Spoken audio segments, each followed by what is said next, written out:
todos, ¿qué tal? ¿Cómo estáis? Espero que estéis muy bien y desde aquí os quiero mandar un abrazo muy fuerte. Retomamos las clases, aunque realmente me encantaría veros, pero bueno, nos tenemos que quedar aquí y eso quiere decir que en breve nos podamos ver y podamos seguir viendo Madrid. Vamos a hacer la visita que se nos quedó colgada justamente antes de terminar las clases de aquellas que hoy vamos a hablar de las mujeres del barrio de Huertas. Ya sabéis que todos los años me gusta hacer un guiño a las mujeres para el mes de marzo. Y en esta visita de hoy, pues vamos a recorrer ese barrio, ¿no? Van a aparecer santas, van a aparecer quiromantes, van a aparecer escritoras, dramaturgas, actrices, intelectuales del siglo XX y alguna noble arruinada también. El recorrido que vamos a llevar es el siguiente. Empezaríamos en la calle Atocha con la calle, esquina con la calle de San Sebastián, lo que sería el número 1, donde está la iglesia de San Sebastián, donde fue bautizada la Madre Maravillas, Santa Maravilla de Jesús. Seguiríamos por la calle de San Sebastián, haciendo esquina con la calle Huertas en la Plaza del Ángel. Hay una floristería que antiguamente era el cementerio de San Sebastián. Ahí hablaremos de María Ignacia Ibáñez, la Divina. Seguiríamos por la calle San Sebastián, cruzando la plaza de Santa Ana, y llegaríamos a la calle Núñez de Arce, donde ahora mismo estaría el Villarrosa, para hacernos una idea. Y hablaremos de María Mola, la agorera, una quiromante del siglo XVI. Luego cruzaríamos la plaza de Santa Ana y llegaríamos a la puerta del Teatro Español, que como bien sabéis en el siglo XVII era un corral de comedias. Hablaremos de una de las dramaturgas más importantes de la época, María de Zayas y Sotomayor.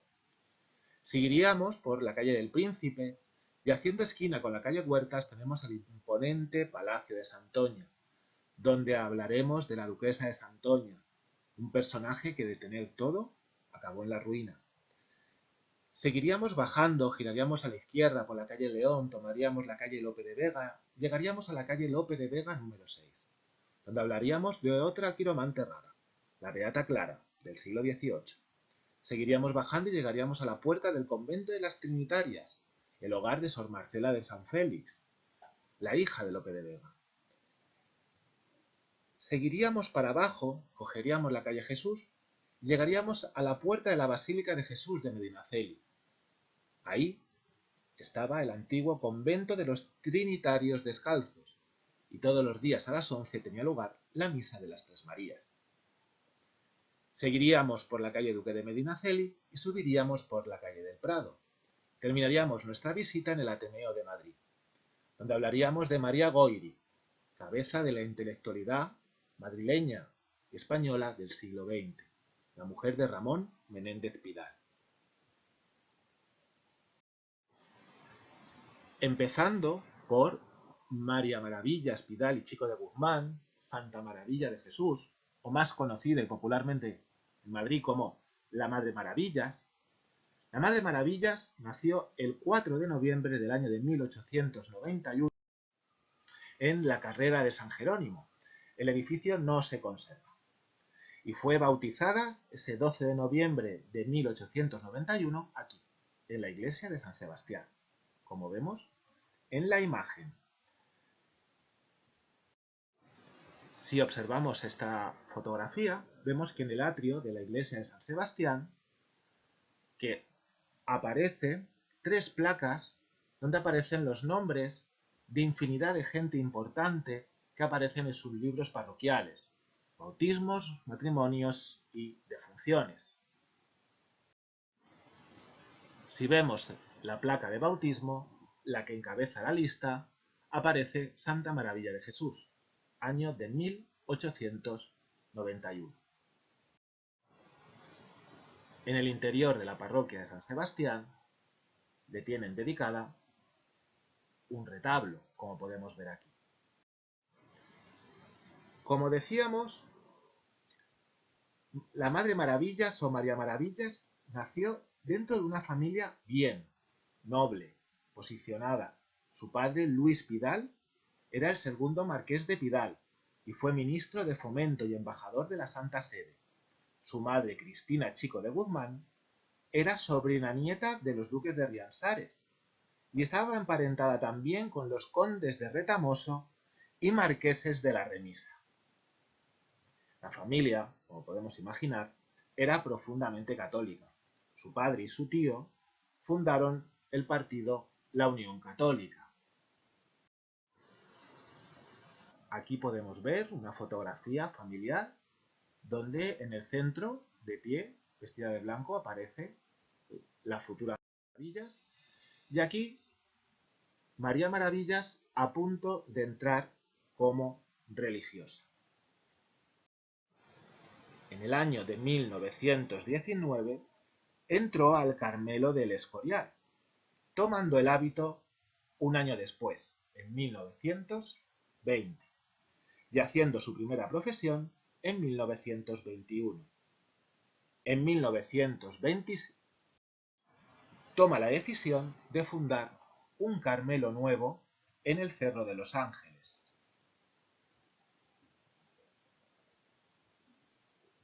Aquí podemos ver ese Carmelo del Cerro de los Ángeles. Sin embargo, la apertura tardó un poco. En el año de 1924, ella y otras 2 monjas más se van a vivir a una casa Getafe para dirigir desde allí la construcción y, entre tanto, hacer los votos perpetuos o la profesión solemne en 1924. Este convento no se abrió hasta el 31 de octubre de 1926. A partir de ese momento, como si fuera una Santa Teresa contemporánea, empezó a fundar innumerables monasterios carmelitas.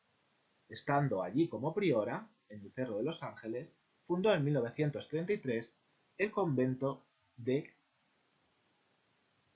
Kottayam, en la India. Aquí, en este dibujo que se conserva en Aldehuela, podemos ver el resto de conventos que fundó. Sin embargo, la mayoría de estos conventos se van a fundar después de la Guerra Civil. Cuando estalla la Guerra Civil, la Madre Maravillas y sus hijas tienen que salir a Francia, a Lourdes, pero antes de que termine, en el año de 1937, llegan al desierto de las Batuecas en Salamanca, donde les sorprende el fin de la guerra. A partir de ese momento, empieza a fundar y a restaurar numerosos conventos carmelitas descalzos. En 1944, Mancera de Abajo, en Salamanca. En 1947, Duruelo, en Ávila. En 1950, Cabrera, en Salamanca. En 1954, Arenas de San Pedro. En 1956, San Calixto, en Córdoba. En 1958, Aravaca, y en 1960, La Aldehuela, en Getafe. Pero no se va a quedar aquí, también va a restaurar, arquitectónica y espiritualmente, el Carmelo de la Encarnación de Ávila, la primera casa de Teresa de Jesús, y el Carmelo del Escorial, su primera casa como carmelita. Una imagen de la Madre Maravillas, ya de mayor. La última casa que tuvo la Madre Maravillas fue el convento de la Aldehuela, fundado en 1961, donde fue priora.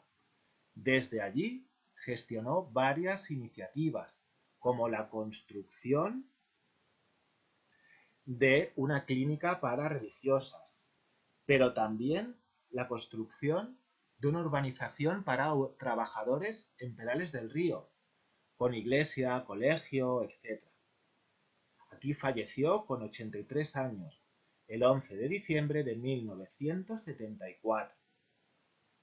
Sus restos se conservan en el interior de la iglesia y fue beatificada en Roma en el año de 1998 y unos años después canonizada ya en Madrid, en la Plaza de Colón.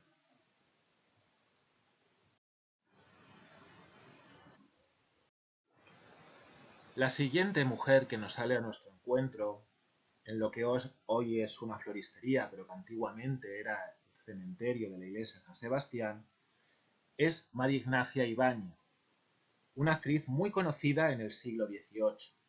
Sin embargo, no tenemos fotografía, no tenemos grabado, no tenemos ningún documento que nos permita ver cómo era su rostro, cómo era su semblante.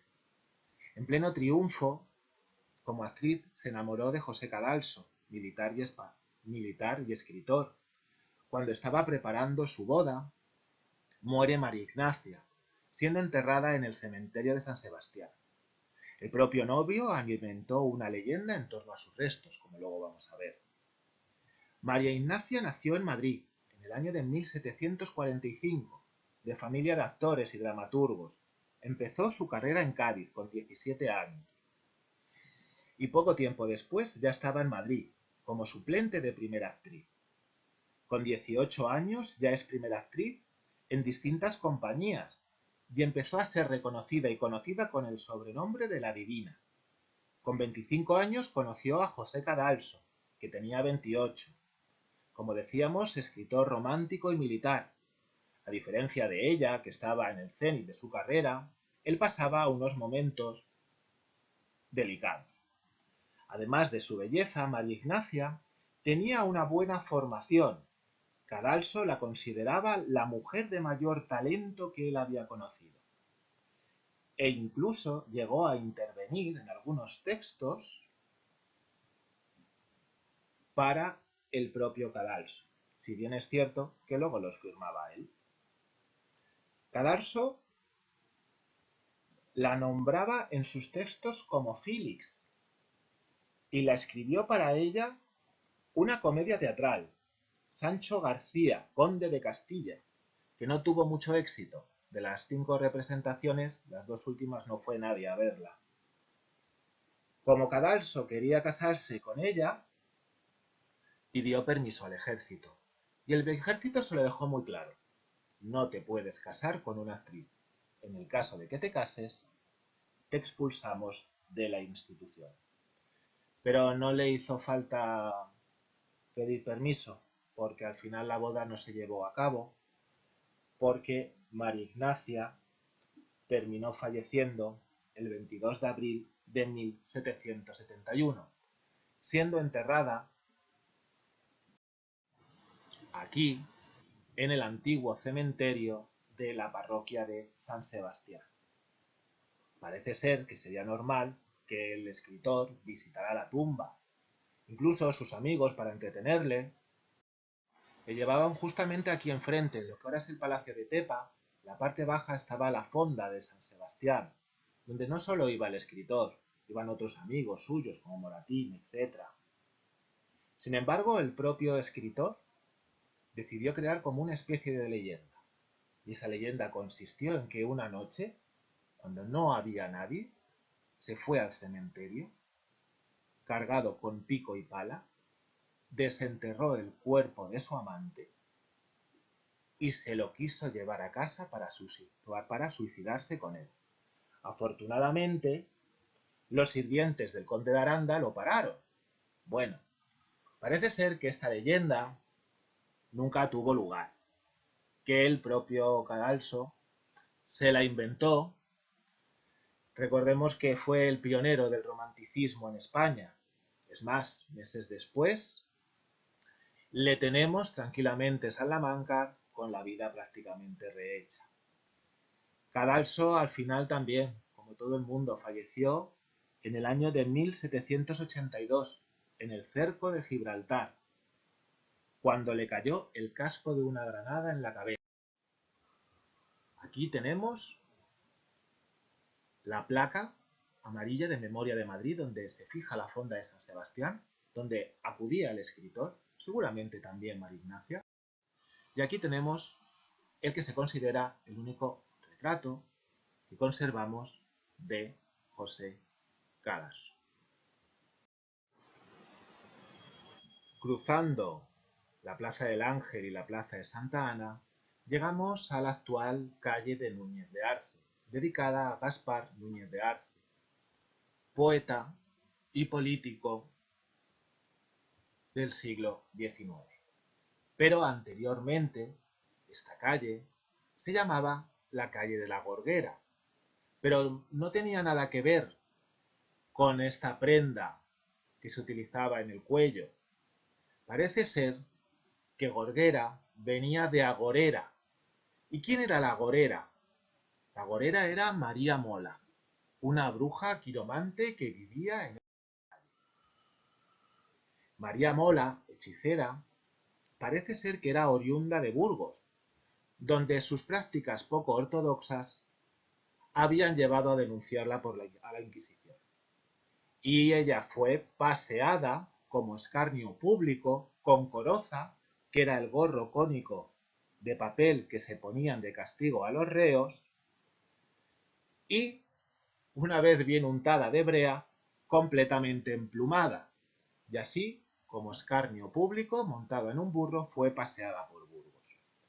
Viendo que ya no se podía dedicar a estas prácticas quiromantes en Burgos, decidió venirse a Madrid. Sin embargo, cuando llega a Madrid, el Ayuntamiento o el Cabildo de Madrid la impide que viva dentro de la cerca del Arrabal, que era la cerca que en ese momento estaba en pie, que delimitaba completamente Madrid. Por lo tanto, se tiene que ir a una zona periférica, extramuros, fuera de la cerca, fuera de los muros de la cerca, en lo que ahora sería la actual calle de Núñez de Arce. Cualquiera lo diría, ¿no? Esto era periferia en ese momento. Y allí va a ser donde va a empezar a recibir a la gente, donde le va a leer las cartas, donde le va a leer la bola de cristal, donde le va a dar todo tipo de pócimas y potingues para conseguir todo ello que quería. Sin embargo, un día un fraile del convento de la Victoria, que estaba un poquito más abajo, en la Puerta del Sol, haciendo esquina con la carrera de San Jerónimo, decide acudir a ver a María Mola, y su pregunta fue la siguiente: si estaba o no estaba a bien con Dios. María Mola le dijo que si al día siguiente, cuando él estaba oficiando la misa, viera un demonio, quería decir que estaba mal con Dios, pero si ve un ángel, quería decir que estaba bien con Dios. Pues al día siguiente, muy temprano, al fraile le tocaba dar la misa del alba, y cuando él se giró a esa nave vacía de ese convento de la Victoria, vio un ser infernal lleno de plumas pegando chillidos que estaba encaramado en la lámpara de aceite del templo. Lo tenía claro, estaba mal con Dios, había visto al demonio. Él se cayó prácticamente muerto del susto, estuvo varios días en cama. Lo que pasa es que el fraile no había visto ni al demonio ni a los ángeles. María Mola, la agorera, había decidido meter una lechuza por la noche en el interior del templo para dar un susto al fraile. Y lógicamente la lechuza se fue a la lámpara de aceite para beber aceite y agua. Finalmente María Mola fue hecha presa por la Inquisición y fue ajusticiada. Sin embargo, la gente le empezó a dar miedo a moverse por la casa que ella habitó. Empezó a ser conocida como la Casa de la Agorera, la calle de la Agorera, y decían que su fantasma se parecía a las 12 de la noche por allí. Bueno, yo he estado bastantes veces por aquí y no he visto el fantasma de la Agorera. ¿No será la única quiromante que nos encontremos en nuestro viaje por el barrio?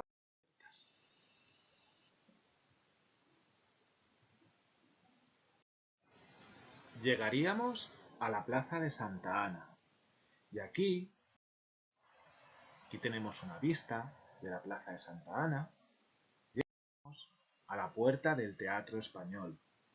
El Teatro Español en el siglo XVII fue un corral de comedias, conocido como el Corral de la Pacheca, por su dueña, por Isabel Pacheco, aunque también fue conocido como el Corral del Príncipe. Las mujeres, hasta 1587, no podían actuar ni cantar. En el teatro, hasta ese momento, eran hombres jóvenes vestidos de mujeres los que hacían los papeles. Y en la música, pues los castrati. El 17 de noviembre de 1587, el Consejo de Castilla permitió y autorizó a las mujeres a subirse a las tablas, por influencia italiana. En la zona alemana y en Gran Bretaña tardaron más en subirse las mujeres a las tablas. Pero había unas condiciones. Tenían que estar casadas, tenían que vestir de mujer, aunque no se cumplió, porque aquellos papeles donde las mujeres se travestían de hombres eran muy populares y les gustaban a los espectadores. Las mujeres y los hombres entraban por separado, cada uno tenía una puerta y cada uno tenía un lugar donde acomodarse.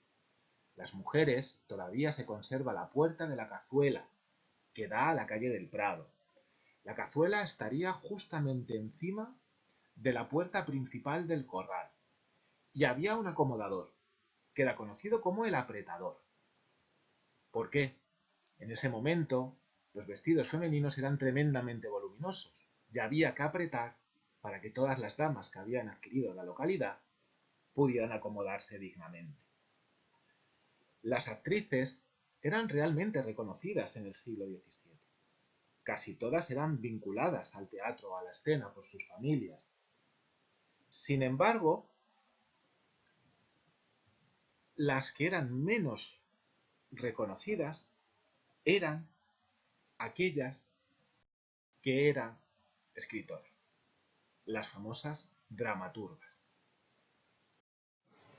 Aquí tenemos un corral de comedias tipo, si conocéis Almagro seguramente que os suena, sería muy similar el corral del Príncipe con este corral de comedias que tenemos aquí.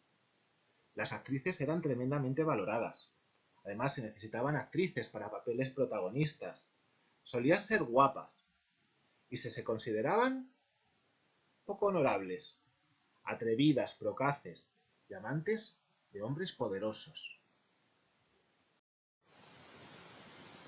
También existieron escritoras de teatro.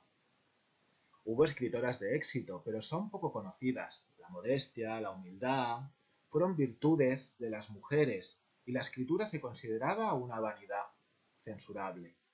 Es más, fueron despreciadas por los escritores de la época, mucho más que las propias actrices. Por ejemplo, Quevedo en El Buscón o en La culta la Tiniparda, o Calderón de la Barca en No hay burlas sobre el amor. Muchas de ellas utilizaban la escritura para criticar esa sociedad que las asfixiaba. Una de las más importantes fue María de Zayas y Sotomayor, nacida en 1590 en Madrid y fallecida en la misma ciudad en 1661. Ella nació dentro de una familia noble. Se dio a conocer en las academias literarias. Destacó en poesía, comedia, novela y trabó amistad con Lope de Vega, quien les introdujo en las academias literarias. Destacan sobre todo sus novelas, novelas amorosas y ejemplares, publicada en 1637, y Desengaños amorosos, publicada en 1647. En ella describe la sociedad de la época, defendiendo la igualdad intelectual de los hombres y las mujeres. Ella dice, palabras textuales, las almas ni son hombres ni mujeres. ¿Qué razón hay para que ellos sean sabios y presuman de ello y nosotras no podamos serlo? Esta crítica le valió que en el siglo XVIII sus obras fueran censuradas.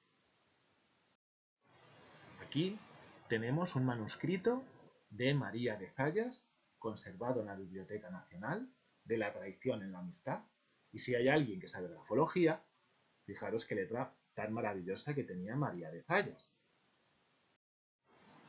Aquí tenemos un ejemplar de la primera y la segunda parte de novelas amorosas y ejemplares que se conserva en la Biblioteca Nacional.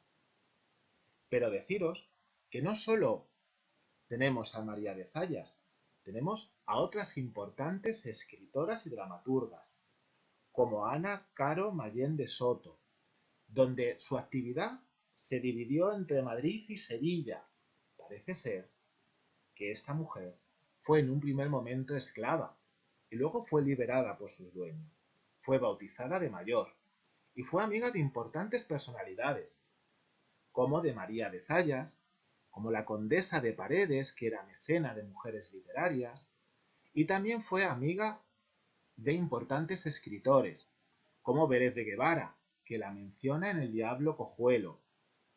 También Lope de Vega la admiraba como persona, pero no como escritora. porque tenían planteamientos estilísticos no precisamente iguales. Como decíamos, Ana Caro falleció en Sevilla en 1646 y quizá porque falleció de peste, sus obras fueron llevadas a la hoguera. De ahí que no conservemos prácticamente nada de su producción. La otra escritora importante que me quiero referir a ella es también sevillana, Feliciana Enrique. Tiene una historia que nos cuenta Lope de Vega y que luego es apoyada por Tirso de Molina, aunque hay dudas. Nos dice que doña Feliciana estudió en la Universidad de Salamanca disfrazada de hombre y que en su tercer año se enamoró perdidamente de un estudiante. Se logró graduar en teología y astronomía, pero cuando fue descubierta, fue echada de la Universidad de Salamanca y decidió volver a Sevilla. Esto nos lo cuenta Lope de Vega en la silva número 3 del Laurel de Apolo.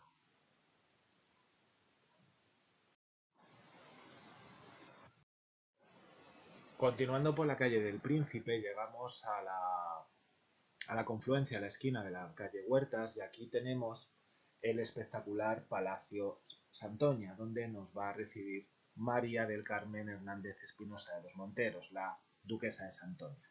Ya no era madrileña, ya nació en Motril el 25 de marzo de 1828, de familia bien, de familia acomodada. Su familia materna era dueña de unas fábricas azucareras y era conocida popularmente durante su estancia andaluza, su infancia y primera adolescencia, como la señora Mariquita Hernández. Con 18 años se va a casar con un capitán de caballería que le va a dar muy mala vida, le va a dar una vida horrorosa y se van a terminar separando poco tiempo después. Sin embargo, ella no se podía casar, en ese momento no existía el divorcio. Por lo tanto, tuvo que esperar a quedarse viuda con 45 años en 1873 para contraer segundas nupcias. De este primer matrimonio nació un único hijo, que le dio 3 nietas. Al final se tuvo que hacer cargo de estas niñas cuando su hijo y su nuera fallecieron y bueno, fue la encargada de hacerse cargo y de criar a las niñas. En el año, como decíamos, de 1873 se casa de segundas nupcias con Juan Manuel de Manzanedo, marqués de Manzanedo, desde el año 1864 y duque de Santoña unos años después, en el año de 1875. Aquí tenemos un retrato espectacular de Federico de Madrazo, ya con una doña Carmen mayor, madura, que se conserva en el Museo del Prado. Y aquí tenemos su pareja, también obra de Federico de Madrazo, el duque de Santoña, que se conserva en el Palacio Santoña, en la Cámara de Comercio. El título del ducado de Santoña se lo entregó el rey Alfonso XII en agradecimiento a la contribución que tuvo el duque a la restauración borbónica. Como regalo para doña Carmen, el duque le compró el espectacular palacio que ahora mismo conocemos como el Palacio Santoña. Sin embargo, este palacio es mucho más antiguo. La primera construcción que tenemos aquí es obra de Juan Gómez de Mora en el siglo XVII y en el siglo XVIII fue comprado por Juan Goyeneche, hasta que finalmente en el siglo XIX fue comprado por este caballero. Doña Carmen reformó totalmente el palacio, contratando a los mejores arquitectos, escultores, pintores, decoradores, convirtiéndolo en uno de los palacios más espectaculares de Madrid. Por ejemplo, para las obras de ampliación, para las obras de arquitectura, tuvo a su cargo nada más y nada menos que a Ruiz de Salces, que fue el arquitecto del Tribunal Supremo, la reforma del antiguo convento de las Salesas Reales. Aquí tenemos la fachada original del Palacio Santoña, obra de Pedro de Rivera. Estas son las reformas que le encargaron los Goyeneche. Y aquí tenemos todo el interior del Palacio Santoña, lo que es ahora la Cámara de Comercio e Industria de Madrid, con toda esta decoración llevada a cabo y financiada por los duques de Santoña. Aquí tenemos las escaleras, otra vista del interior donde podemos ver en el centro el cuadro que hemos visto antes de Federico de Madrazo. Y aquí un detalle del salón de baile, lo que es ahora el salón de conferencias. Doña Carmen también participó en infinidad de iniciativas benéfico-asistenciales. Gracias a ella se fundó el Hospital del Niño Jesús. La primera, antes de que se construyera el hospital tal como lo conocemos, hubo un pequeño dispensario infantil en la calle Laurel, donde vemos este grabado. O por ejemplo, en esta otra foto de Jean Logan podemos ver el actual Hospital del Niño Jesús. Ella se desvivió por ayudar a los niños más necesitados, para ayudar a la infancia. Hay una anécdota muy simpática que el origen del sorteo de la Lotería del Niño se debe precisamente a la duquesa de Santoña. Aquí tenemos una placa en el Hospital del Niño Jesús del Colegio de Médicos de Madrid en agradecimiento a toda la labor que hizo doña Carmen en la cabeza del patronato que gestionaba el Hospital del Niño Jesús. Sin embargo, la vida de doña Carmen dio un giro radical en el año de 1882, cuando se quedó viuda. Ya pensaba que iba a heredarlo todo, pero de repente apareció Josefa Manzanedo e Intentas. Con este apellido ya lo sabemos. Fue una hija que tuvo el duque de Santoña antes de casarse con doña Carmen. Bueno, pues esta señora, que la vemos aquí representada en un cuadro de Raimundo de Madrazo del Museo del Prado, no es que se venía a pedir la legítima, no, vino a recibir toda la herencia del padre y puso pleito. El pleito duró 10 años y la sentencia fue favorable a la hija del difunto, quedando doña Carmen completamente arruinada, siendo conocida como la duquesa mendiga, porque para vivir necesitó pedir, necesitó vivir de la caridad. Todo el mundo la traicionó, sus propios abogados la abandonaron. Es más, José de Canalejas, el que llegó a ser presidente del Consejo de Ministros, presidente del Gobierno de España, también malmetió para quedarse con el Palacio Santoña. Y ahí residió José Canalejas hasta su fallecimiento, cuando fue asesinado por un anarquista en la Puerta del Sol de Madrid el 12 de noviembre de 1212. Otra imagen de Josefa de Manzanedo Intentas. Vemos que esta señora vivía muy bien, como podemos comprobar.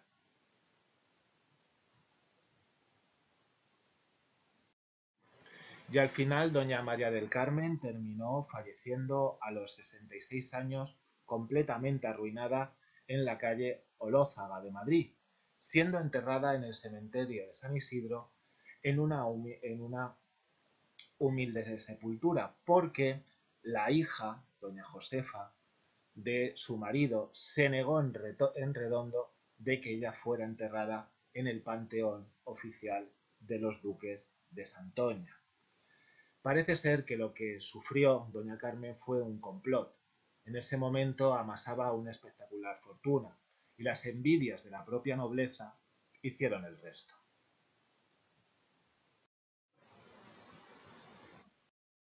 Nos dirigimos ahora a la calle Lope de Vega número 6.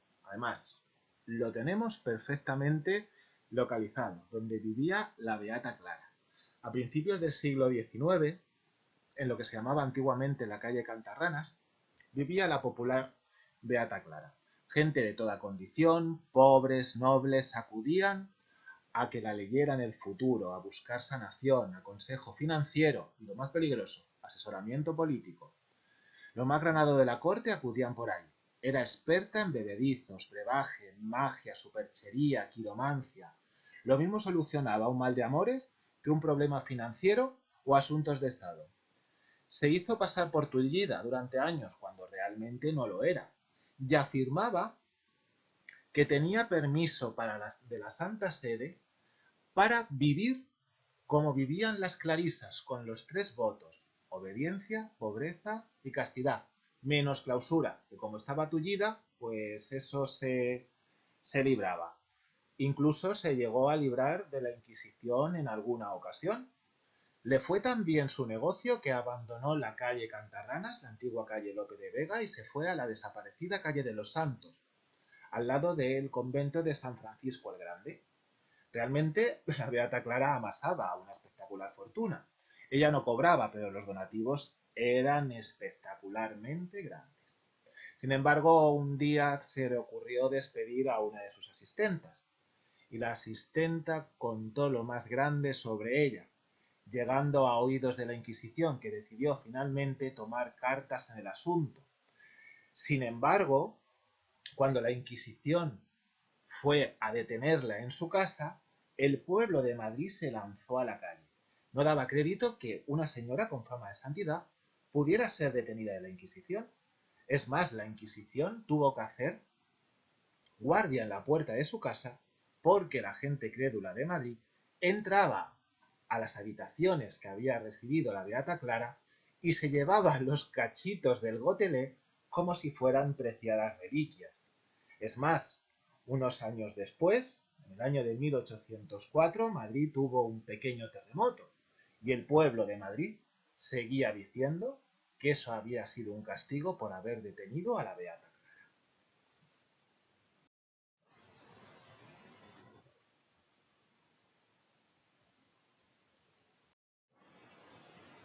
Bajando por la calle Lope de Vega nos encontramos con el convento de las Trinitarias Descalzas, donde está enterrado Cervantes, o dicen que quedan los restos de Cervantes.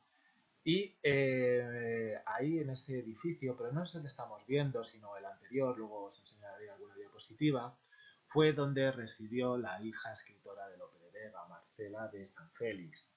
Ella nace en el año de 1605 en Toledo, era la hija de Lope de Vega y María Luján, que era una actriz.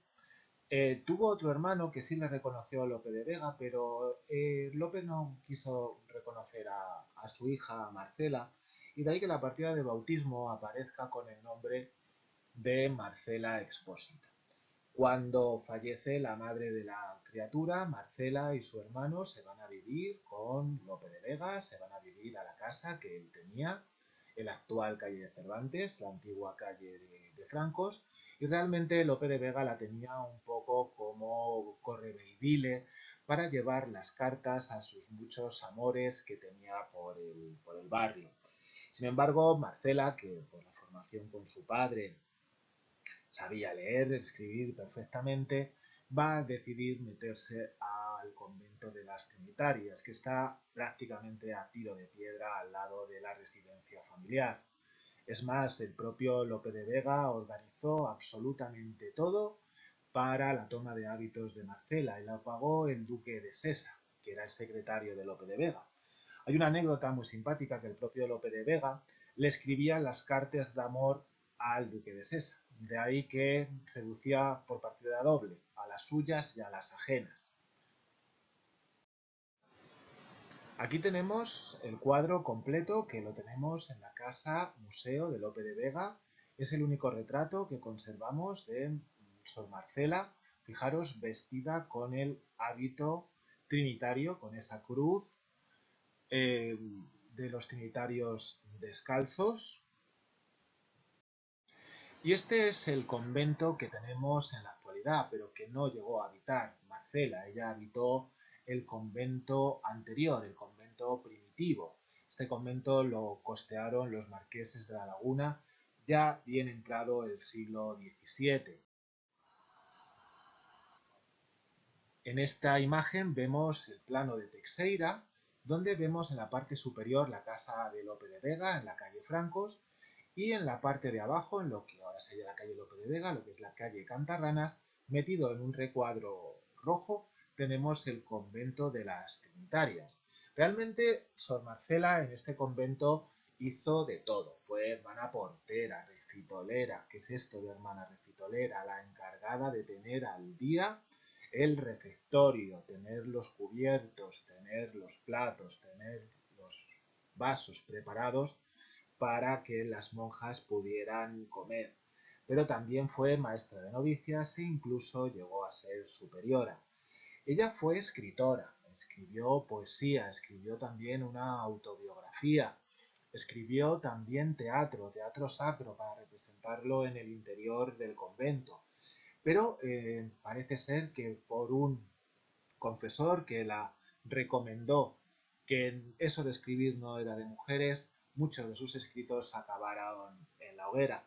De ahí que de 4 o 5 volúmenes que tenían las obras completas de Sor Marcela, solo nos queda uno. Aquí tenemos un cuadro muy conocido de Ignacio Suárez Llanos, aunque pertenece al Museo del Prado, está depositado en el Museo Municipal de Madrid, que está en la calle de Fuencarral, y es la despedida que hace Marcela, la hija de Lope de Vega, a su padre ya difunto, de camino a ser enterrado en la iglesia de San Sebastián. Si comparamos el cuadro de Suárez Llanos con la fotografía anterior que hemos podido comprobar del convento de las Trinitarias, nos damos cuenta que se está inspirando en el convento actual, en ese convento que no llegó a habitar Marcela, ese convento construido a finales del siglo XVII. Aquí tenemos la casa de Lope de Vega, como decíamos, en la calle Francos, que habitó una temporada Marcela. A día de hoy ya sabéis que pertenece a la Academia de la Lengua, pero está gestionada por la Comunidad de Madrid y es una casa museo.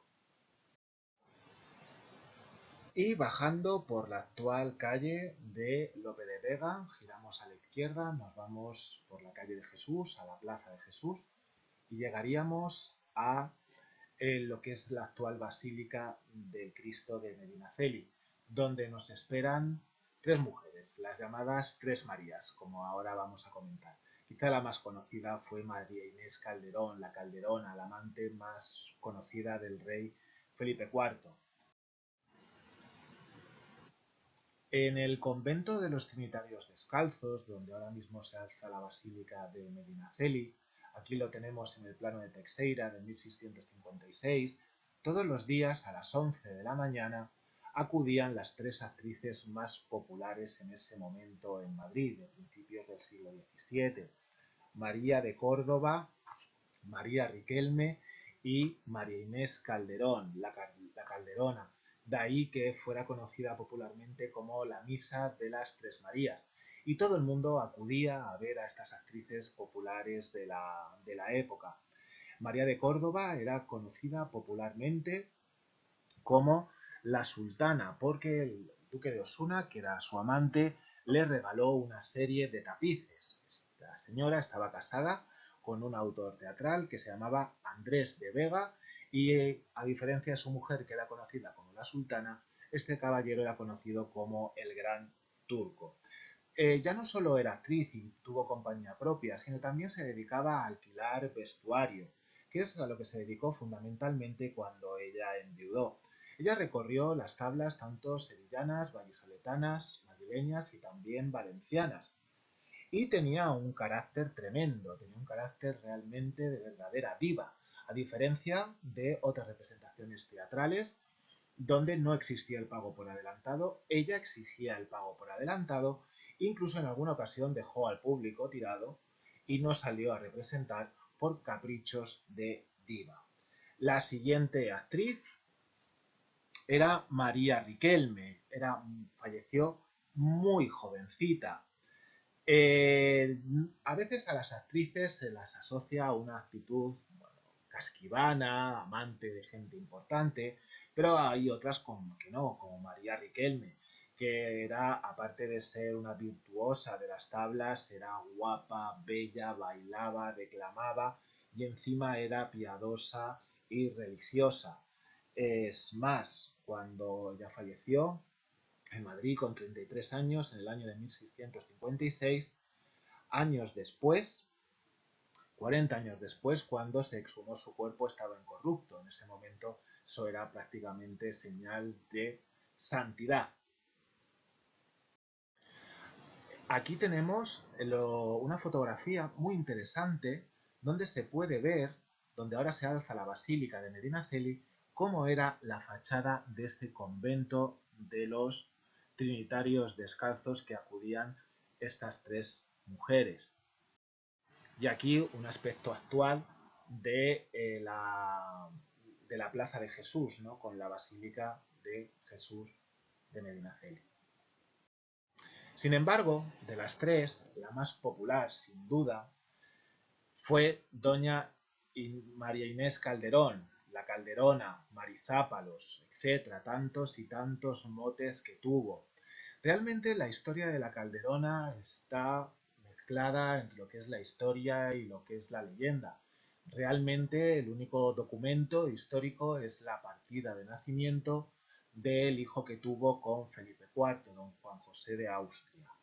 Se cuenta que la Calderona había sido abandonada en casa de Francisco Calderón, que era un comediante, que era un productor teatral, y que realmente desde sus primeras actuaciones delante del rey Felipe IV, unos dicen que en el Alcázar, otros dicen que en el Corral de la Cruz, Felipe IV se enamoró perdidamente de la Calderona.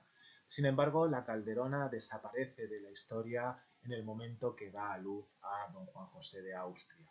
Hay una anécdota muy simpática que el rey Felipe IV no tenía ningún tipo de vergüenza de colocar a la Calderona, a su amante, en lugares que el protocolo no lo recogía. De ahí hay una anécdota muy simpática que cuando en unas fiestas que se hacen en la Plaza Mayor de Madrid, sale el rey Felipe IV, sale la mujer del rey, Isabel de Borbón, a ese balcón de la casa de la panadería, y en ese momento la reina Isabel de Borbón se da cuenta que el rey no había tenido la poca vergüenza de acomodar a su amante dentro de las damas de compañía de la reina. Tuvieron una trifulca y sigue contando la leyenda que el rey mandó construir un balcón privilegiado para la Calderona, que fue conocido como el balcón de Marizápalos y que estaba en la esquina de la Plaza Mayor de Madrid con la antigua calle Boteros, lo que es la actual calle de Felipe III.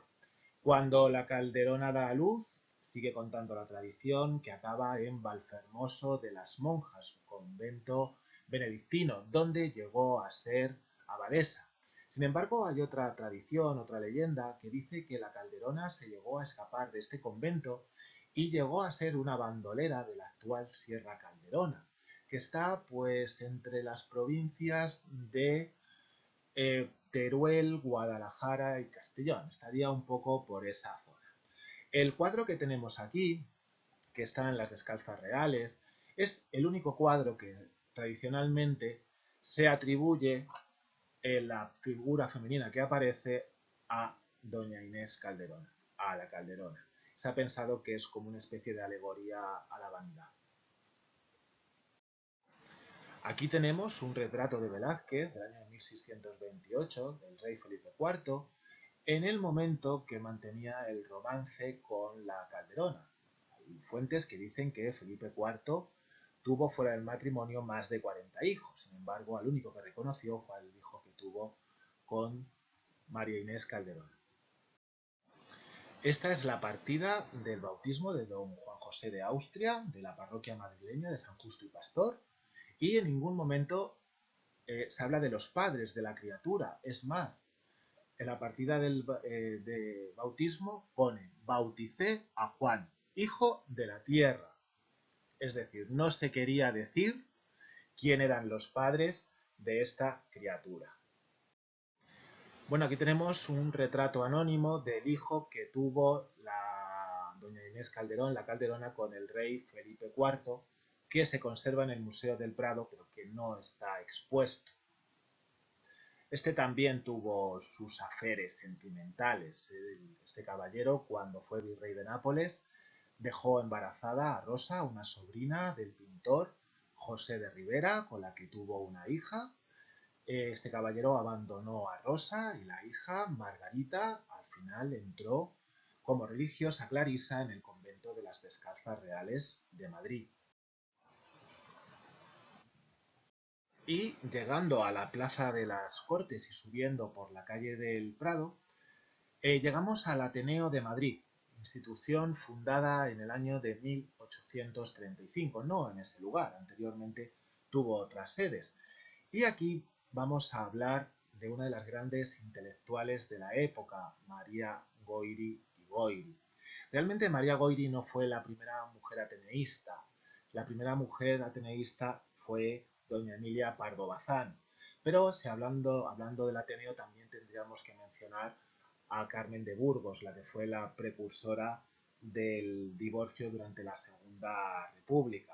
Pero retomando a María Goyri Goyri, ella nace en Madrid el 29 de agosto del año de 1873 y era hija natural de Amalia Goyri, mujer de gran carácter, mujer de gran cultura, que educó a su hija al margen de las convenciones de la época.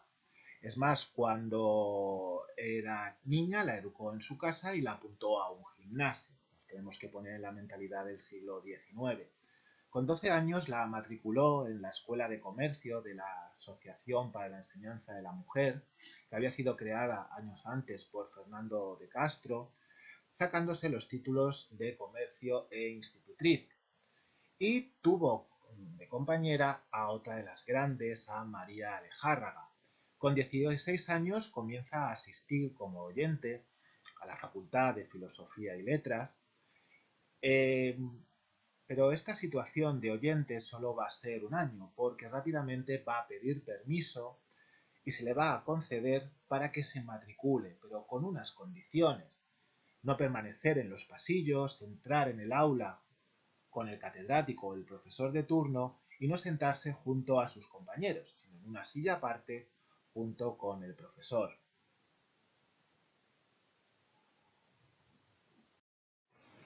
Aquí tenemos una imagen del Ateneo, una imagen de María Goyri, niña, de la Fundación Menéndez Pidal. María Goyri.